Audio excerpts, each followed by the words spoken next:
Asyhadu an la ilaha illallah astaghfirullah. Nas'alukal jannata wa na'udzu bika minan nar. Allahumma innaka afuwun tuhibbul afwa fa'fu anna. Allahumma innaka afuwun tuhibbul afwa fa'fu anna. Allahumma innaka afuwun tuhibbul afwa fa'fu anna ya karim. Assalamualaikum warahmatullahi wabarakatuh. Bismillahirrahmanirrahim. Alhamdulillahilladzi hadana lihada wa ma kunna linahtadiya laula an hadanallah. Asyhadu an la ilaha illallah wahdahu la syarikalah. Wa asyhadu anna sayyidana wa nabiyyana Muhammadan abduhu wa rasuluh. Allahumma salli wa sallim wa barik ala sayyidina Muhammad an-nabiyil kamil wa ala alihi kama la nihayata li kamalika wa adada kamalih. Allahumma salli ala sayyidina Muhammad al-fatih lima ulik al-khatimi lima sabaq nasirul haq bil haq wal hadi ila siratikal mustaqim wa ala alihi wa sahbihi haqqa qadrihi wa miqdaril azim amma ba'd. Ma'asyiral hadirin wal hadirat yang dimuliakan Allah Subhanahu wa taala.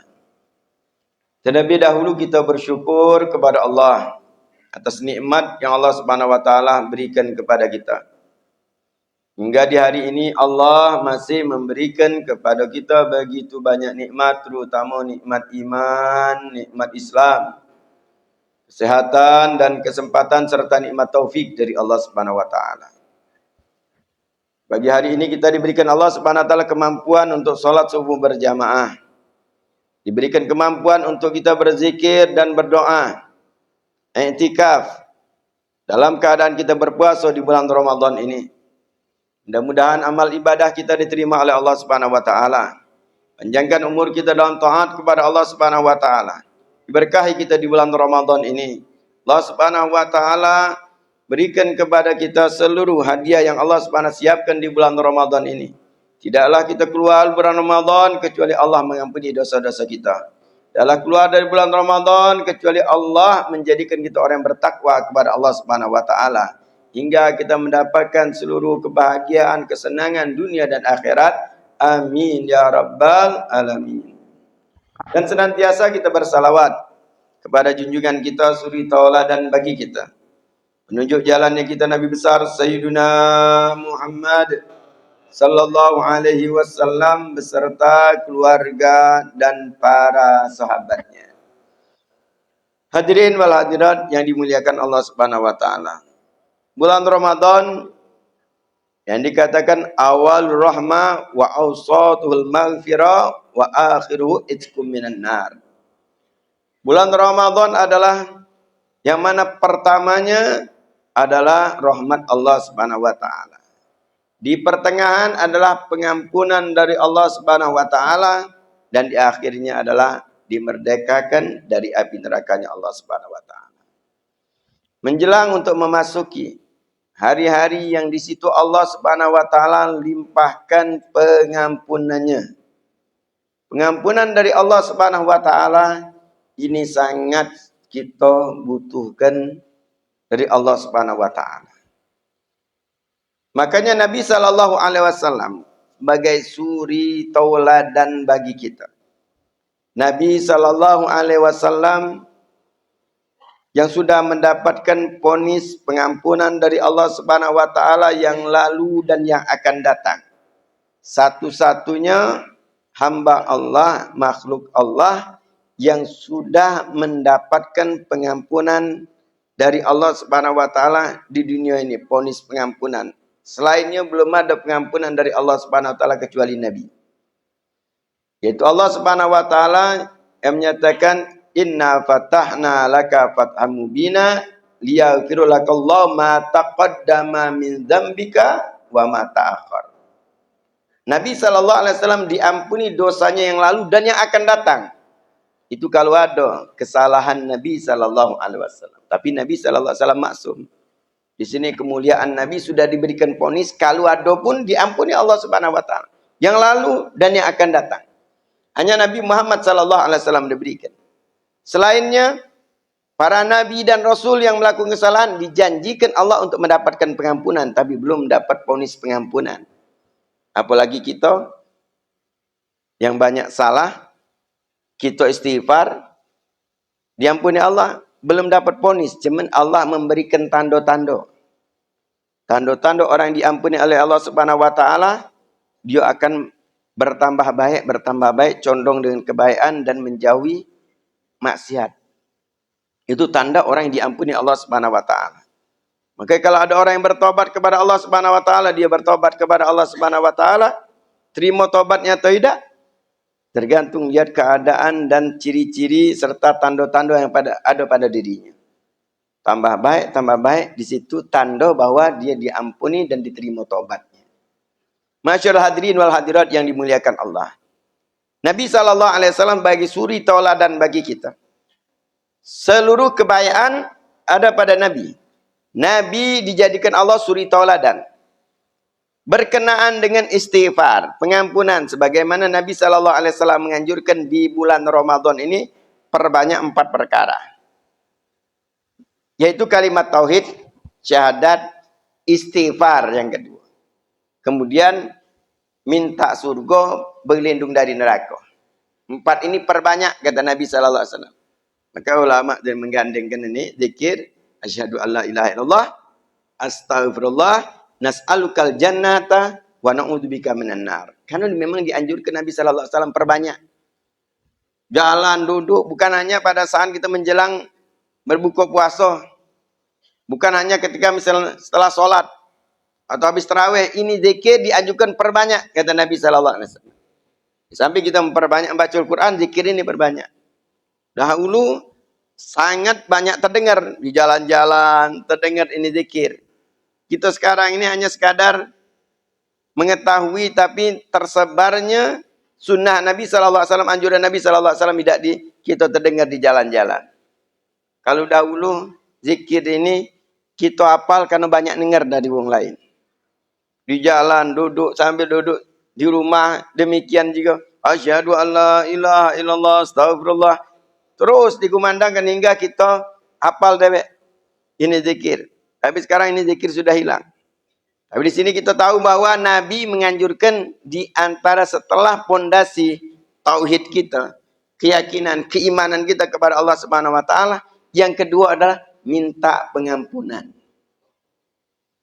Nabi SAW sendiri mencontohkan di dalam hadis, Nabi SAW menyatakan, walladzi nafsi biyadih, inilah astaghfirullah wa atubu ilaih fi kulli yaumin aktsar min 70 marrah.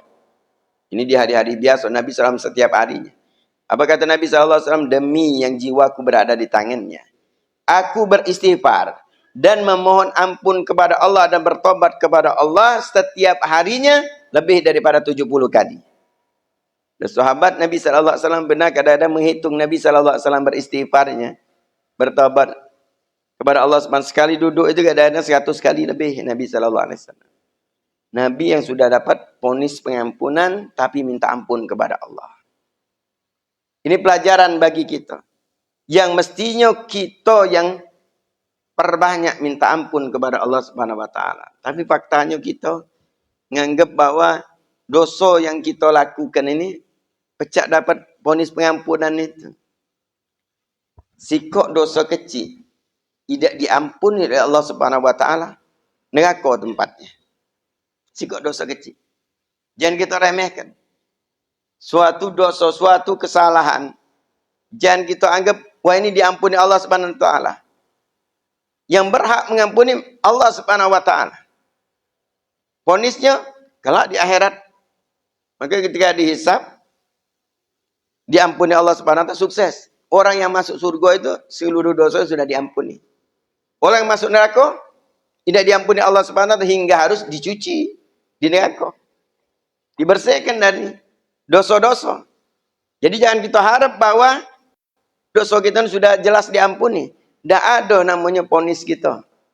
Makanya para nabi dan rasul di hari kiamat, mereka tidak pernah berani ngomong pada saat itu. Dari Nabi Adam sampai ke Nabi Allah Isa alaihi salatu wassalam, mereka tidak berani meminta kepada Allah Subhanahu pada saat itu. Mereka diam karena melakukan kesalahan, merasa belum dapat ponis pengampunan kecuali Nabi Muhammad sallallahu alaihi wasallam. Maka pengampunan ini sangat kita butuhkan. Wajar permohonan Nabi sallallahu alaihi wasallam untuk umatnya. Pengampunan itu diberikan Allah Subhanahu wa taala sangat mudah untuk umat Nabi sallallahu alaihi wasallam. Wuduk dapat pengampunan, salat dapat pengampunan, puasa dapat pengampunan. Apapun ibadah-ibadah, kita dari rumah, langkah kaki kita menuju masjid, setiap langkah mendapatkan pengampunan. Banyak jalan untuk kita mendapatkan pengampunan dari Allah Subhanahu wa taala. Cukup pelajaran bagi kita. Bulan Ramadan yang bulan Al-Qur'an. Tapi Al-Quran bukan hanya dibaca. Memang bagus kita dalam Ramadan ini membaca Al-Quran. Perbanyak membaca Quran. Jangan sampai kita di bulan Ramadan tidak banyak membaca Quran. Kalau sudah di bulan Ramadan tidak banyak membaca Quran, bagaimana di luar Ramadan? Karena ini merupakan juga fondasi kalau kita nak nyengok kebiasaan kita ni baik atau tidak, amalan kita ni sepanjang umur kita baik apa tak? Ya standarnya Ramadan. Kalau Ramadannya sudah tidak baik, bagaimana di luar Ramadan? Kalau Ramadan sudah jauh dari Al-Quran, bagaimana di luar Ramadan? Jangan sampai kita hidup di dunia ini, sudah bertahun-tahun kita hidup, tidak pernah mengkhatamkan Al-Quran. Auzubillah min dzalik. Ini usahakan harus tahun ini. Ramadan masih banyak waktu. Jangan sampai tidak ada mengkhatamkan Al-Quran. Sekali jadilah sudah. Bukan para salaf itu luar biasa. Ada yang mereka mengkhatamkan Al-Quran seharinya 8 kali. Dalam kitab Al-Adhkar, Imam Nawawi radhiyallahu anhu, beliau menyatakan, telah sampai kepadaku dengan seseorang yang mengkhatamkan Al-Quran 8 kali khatamkan Al-Quran. Sayyidul Jalil Ibnul Khatib radhiyallahu ta'ala anhu arda. Dia dikata mengkhatamkan 8 kali mengkhatamkan Al-Quran. Imam Syafi'i 4 kali mengkhatamkan Al-Quran setiap hari. Bukan bulan Ramadan, setiap hari mengkhatamkan 8 kali khataman Al-Quran. Kalau yang mengkhatamkan Al-Quran sehari sekali khatam itu banyak, dikatakan Imam Nawawi. Bahkan banyak di antara para salaf itu dari zaman sahabat Nabi sallallahu alaihi wasallam, salat malamnya 1 rakaatnya mengkhatamkan Al-Quran. Di antara Sayyidina Utsman bin Affan, Sayyidina Abdullah bin Mas'ud radhiyallahu ta'ala anhu, mereka mengkhatamkan Al-Quran dalam salat malam mereka 3. Itu di hari-hari biasa, bagaimana Ramadan. Nah, kita selaku umat Nabi sallallahu alaihi wasallam jangan sampai kita lebih banyak ngawasi HP daripada Al-Quran. Ya bagus kalau seandainya misalnya di HP-nya misalnya ada Al-Quran, dia buka HP baca Quran. Jadi ada alasan sekarang ini kalau kita tidak membaca Quran, sulit baca Quran. Allah permudah kita dengan teknologi yang sekarang ini, keilmuan juga dari Allah Subhanahu wa taala. Ini sebagai kayak tuntutan bagi kita yang menyatakan tidak ada waktu untuk membaca Quran. Sekarang sudah ada kalau dimanapun baca kita. Di HP kita ada Al-Quran. Kalau tidak baca mengkhatamkan Al-Quran, itu sangat keterlaluan sudah. Berarti kita sudah jauh nih dari Al-Quran. Maka usahakan di tahun ini jangan sampai tidak mengkhatamkan Al-Quran. Baca, semangatkan. Karena kita tidak tahu umur kita. Mungkin Ramadan ini Ramadan terakhir bagi kita. Berapa banyak tahun-tahun yang lalu, dari kawan kita, keluarga kita, yang kita kenal, yang tahun tadi bersama kita, tahun ini sudah tidak bersama kita lagi. Berapa banyak itu? Kita mungkin gilirannya. Maka untuk menambah semangat kita, jadikan, rasakan bahwa ini Ramadan yang terakhir untuk kita. Biar kita banyak baca Quran. Dan sampai kita membaca Al-Quran, juga kandungan Al-Quran kita pahami sedikit demi sedikit. Dan berkenaan dengan pengampunan dari Allah Subhanahu wa taala. Cukup sebagai nasihat bagi kita Allah Subhanahu wa taala menceritakan di dalam Al-Quran. Berkenaan sangat dibutuhkannya pengampunan. Dan bagaimana cara kita minta pengampunan dari Allah Subhanahu wa taala. dua makhluk Allah yang Allah Subhanahu wa taala ciptakan, yang di situ Allah memberikan pelajaran bagi kita melakukan satu kesalahan. Yaitu kesalahan yang pertama adalah dilakukan oleh iblis, laknatullah alaih. Allah Subhanahu wa taala dimaksiat nih. Melakukan kesalahan ketika Allah perintahkan seluruh malaikat untuk sujud kepada Nabi Adam, seluruh malaikat sujud illa iblis, kecuali iblis. Ini pembangkangan yang pertama. Makhluk Allah Subhanahu dan Allah ceritakan ini. Iblis tidak galak sujud atas perintah Allah. Bukan masalah sosok Nabi Adamnya. Tapi di sini adalah perintah Allah Subhanahu wa taala. Untuk sujud kepada Nabi Adam alaihissalam, maka seluruhnya ikut sujud kecuali iblis. Iblis melakukan kesalahan karena kesombongan, karena hasud. Ini sebab iblis melakukan kesalahan itu. Yang pertama dihasud, hingga ketika hasud tidak galak ikut perintah Allah Subhanahu wa taala. Ketika ditanya Allah Subhanahu wa taala, tambah lagi dosa yang lain, sombong. Hingga terucap iblis, ana khairum minhu khalaqtani min nar wa khalaqtahu min tin. Aku lebih baik daripada dia. Engkau ciptakan aku dari api dan kau ciptakan dia dari tanah. Malahan membangkang lagi hingga mendapatkan laknat dari Allah Subhanahu wa taala. Apa itu laknat? Jauh dari rahmat Allah. Itu dinamakan laknat. Orang yang terlaknat masuk neraka jelas. Karena masuk surga ada dapat rahmat Allah. Terlaknat itu jauh dari rahmat Allah. Makanya bukan sembarangan untuk kita melaknat seseorang. Tidak boleh kita melaknat kecuali memang ponis laknat itu ada dari Allah atau Nabi Muhammad SAW, dari hadis Nabi SAW. Lalu sekarang kadang-kadang terlalu gampang orang di media sosial melaknat seseorang. Oh, mudah-mudahan dia dapat laknat dari Allah. Syanu laknatullah. Tidak boleh kita melaknat. Dalam kitab Risalatul Mu'awanah menjelaskan kalau ada seseorang melaknat seseorang, maka laknat itu akan naik ke langit laknatnya. Kemudian laknat itu tertolak langit, kemudian menuju kepada orang yang dilaknat. Kalau pantas orang itu dilaknat, maka laknat itu akan berdiam dengan orang itu. Orang itu memang dapat laknat, berhak dia dapat laknat. Kalau tidak, nyata orang itu orang baik, orang itu dapat rahmat Allah, maka laknat itu akan kembali kepada orang yang melaknat. Na'udzubillah min dzalik. Makanya kalau misalnya iblis jelas, karena dikendalin iblis laknatullah. Fir'aun, Qarun, itu jelas dari dalil Al-Quran.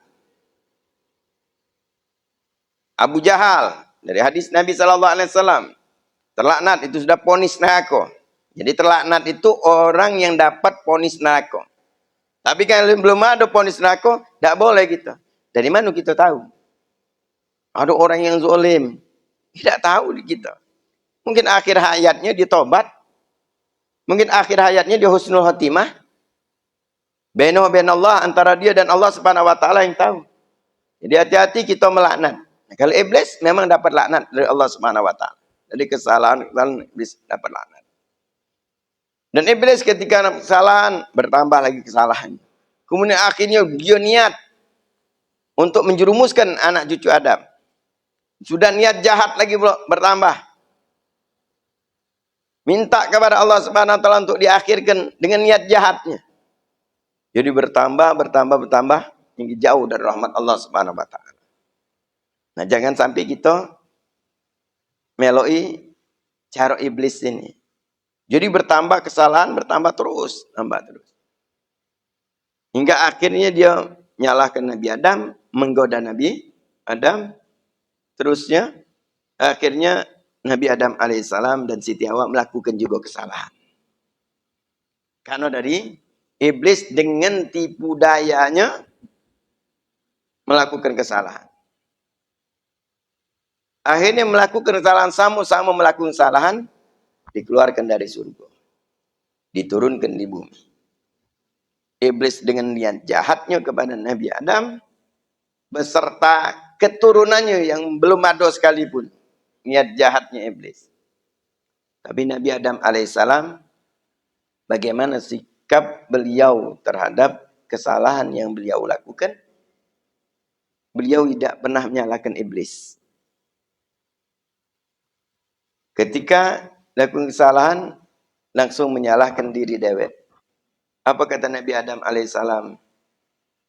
Beliau menyatakan, Rabbana zalamna anfusana wa ilam taghfir lana wa tarhamna lanakunnana minal khasirin.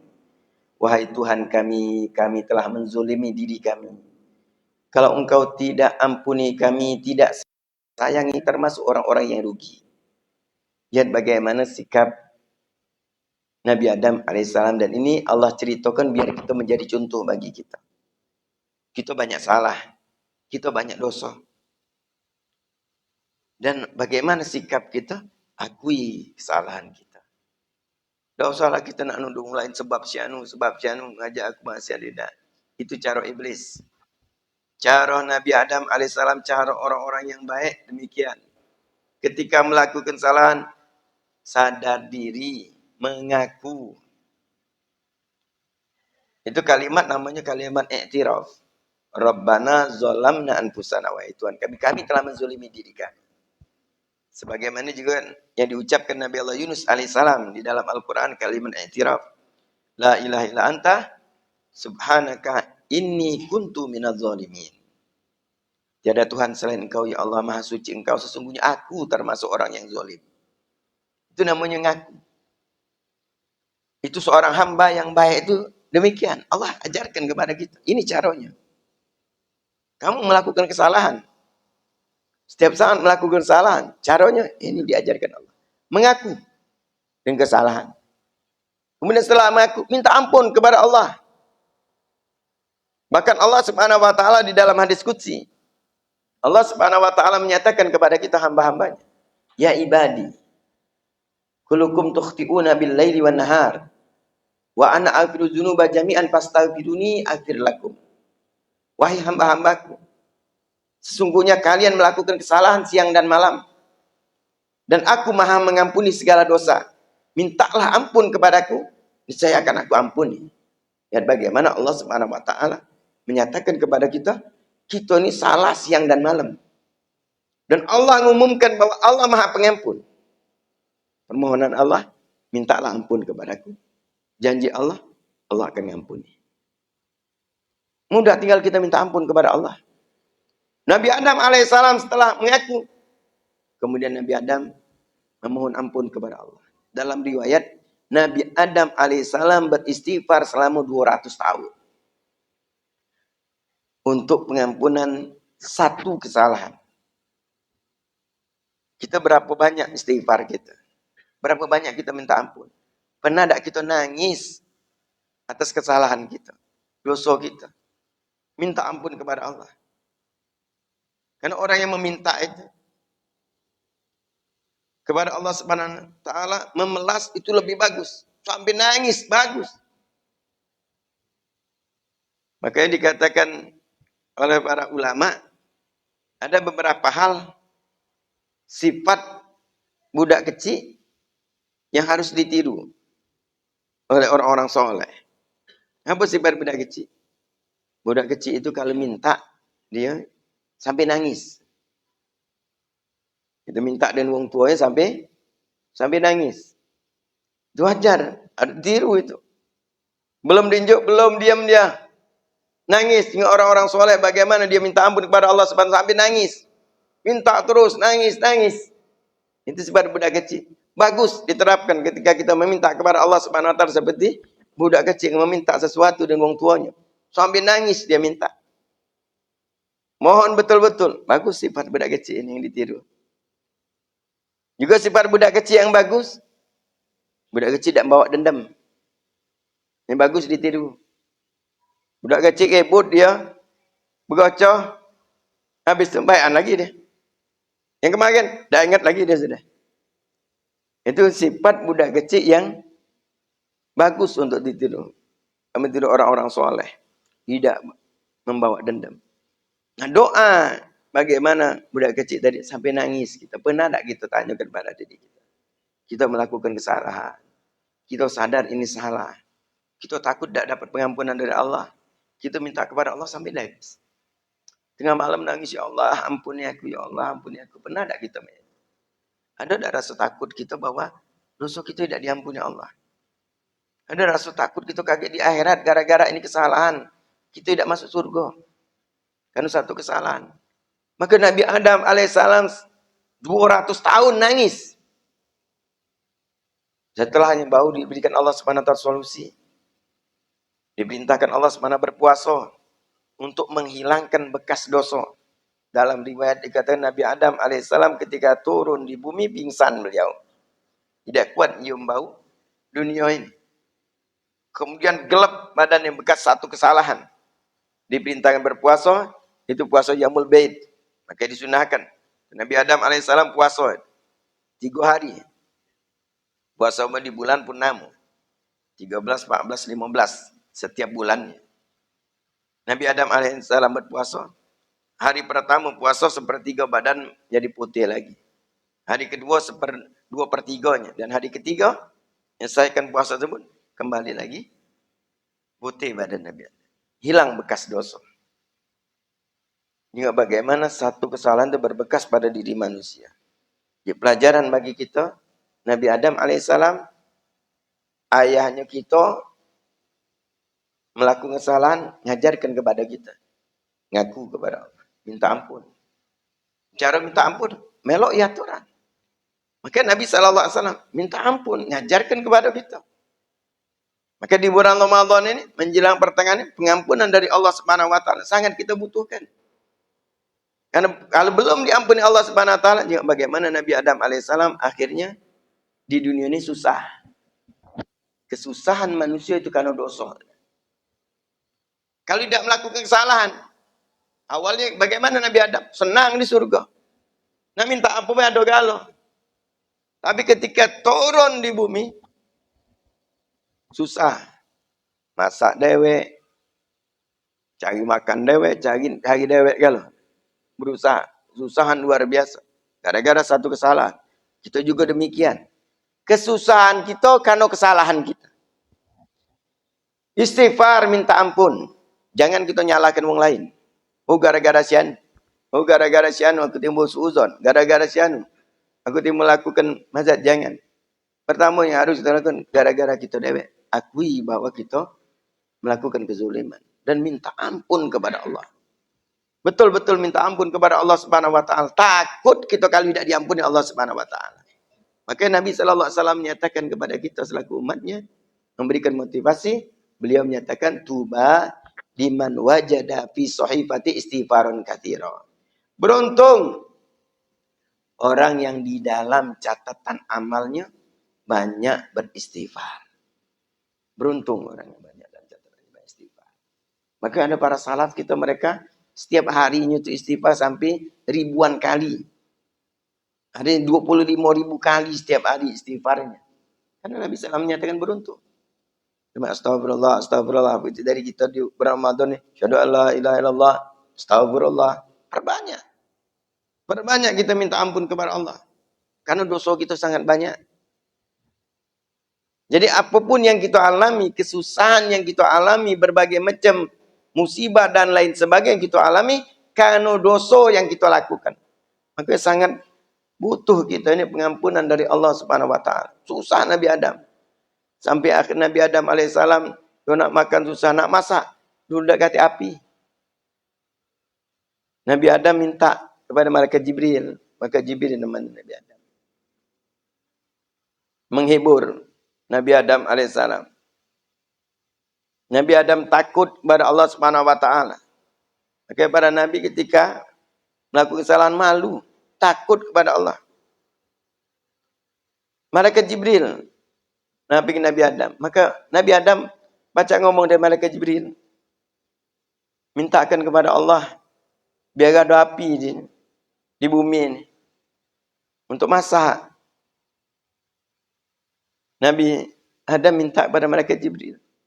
Malaikat Jibril akhirnya najat kepada Allah Subhanahu wa taala. Minta izin. Karena api itu cuma ada di neraka. Minta izin untuk ambil api neraka untuk menghijaukan di bumi. Diizinkan Allah. Setelah diizinkan Allah, malaikat Jibril datang ke malaikat Malik, penjaga neraka. Wahai Malik, aku minta api sebesar biji kurma. Kecil biji kurma minta. Kata malaikat Malik, untuk apa? Untuk di bumi, untuk Nabi Adam. Kata malaikat Malik, wahai Jibril, kalau sebesar biji kurma baru api neraka aku keluarkan dari neraka, 7 lapis langit dan bumi hancur galah. Saking panasnya. Sebesar biji kurma baru api neraka. Kata malaikat Malik, kalau dikeluarkan hancur. Memang kalau separuhnya? Separuhnya juga hancur. Terus berapa banyak baca bermanfaat? Berapa banyak baca bermanfaat? Maka pada saat itu, malaikat Malik nyatakan, aku tidak tahu. Aku tidak tahu berapa banyak dapat manfaatnya. Maka pada saat itu, kata malaikat Malik, mintalah kepada Allah. Dan Allah perintahkan, ambil paling kecil unsur. Unsur baru api neraka. Paling kecil. Ambil paling kecil. Kemudian kau jangan lepaskan. Cucikan ke 7 samudra. Kemudian kau oleskan ke gunung-gunung. Dan baru api ini balik lagi ke neraka. Balik lagi ke neraka. Itulah yang api kita sekarang. Jadi api kita sekarang itu. Nah, mudah-mudahan kita terhindar dari api neraka. Makanya Nabi SAW mengajarkan kita untuk itu. Nah, makanya kita selaku umat Nabi Muhammad SAW, kita diberikan Allah Subhanahu Wa Taala. Mudah-mudahan Allah Subhanahu Wa Taala ampuni segala dosa-dosa kita. Bulan Ramadan ini kesempatan kita untuk minta ampun kepada Allah Subhanahu Wa Taala. Mudah-mudahan Allah Subhanahu Wa Taala ampuni segala dosa-dosa kita, dosa kedua orang tua kita, dan mudah-mudahan Allah Subhanahu Wa Taala berkahi dan Allah Subhanahu Wa Taala ampuni segala dosa kedua orang tua kita. Mudah-mudahan Allah Subhanahu Wa Taala berkahi kita, jadikan bulan Ramadan ini bulan pengampunan dari Allah Subhanahu Wa Taala. Dan mohon doa juga untuk Umi Ana lagi sakit. Mudah-mudahan baca surat Al-Fatihah, Allah Subhanahu berikan kesembuhan dan juga kesembuhan untuk keluarga kita dan kesembuhan untuk orang-orang yang sakit. Hadirkan kepada kita di hati kita di hari ini. Mudah-mudahan Allah Subhanahu berikan kesembuhan dan terbaik di sisi Allah Subhanahu. Al-Fatihah. Surat Al-Walidah Syarifah. Al-Ya binti Salim Bahsin Allah fiha subhanahu jalla syibana gadun sagam wal alama wa ala hadini wa bikin sallallahu ila hadratin nabi sayyidina Muhammadin sallallahu alaihi wasallam. Al-Fatihah. A'udzu billahi minasyaitonir rajim. Bismillahirrahmanirrahim. Alhamdulillahirabbil alamin arrahmanir rahim maliki yaumiddin. Iyyaka na'budu wa iyyaka nasta'in ihdinas siratal mustaqim siratal ladzina an'amta 'alaihim ghairil maghdubi 'alaihim waladdallin amin. Bismillahirrahmanirrahim. Alhamdulillahirabbil alamin. Allahumma shalli ala sayyidina Muhammad ibn qulubi wa dawaiha bi yadil abdan wa shifaan nur al-absar wa jaya wa ala alihi wasallam. Allahumma anta syafi, Allahumma anta syafi, Allahumma anta syafi, shfina ashfi. Ashbihim shifaan ajilan shifaan la yughadiru sagaman wa la alama bi rahmatika ya arhamar rahimin. Allahumma fir dzunubana astur uyubana wa hansin man galabana. Allahumma fir dzunubana wa walidina wa walidina walidina. Warhamhuma kama rabbayana shaghira. Rabbana la tuzigh qulubana ba'da idh hadaytana wa hab lana min ladunka rahmah innaka antal wahhab. Rabbana ighfir lana wa liwalidina wa limasyayikhina bid din wa li azwajina wa li auladina wa li jiranina man ahsana ila man aswana bi du'a wa li jami'il muslimina wa muslimat mu'minina ya rabbal alamin. Wa sallallahu alaihi wasallam. Alhamdulillahi rabbil alamin. Assalamualaikum warahmatullahi wabarakatuh.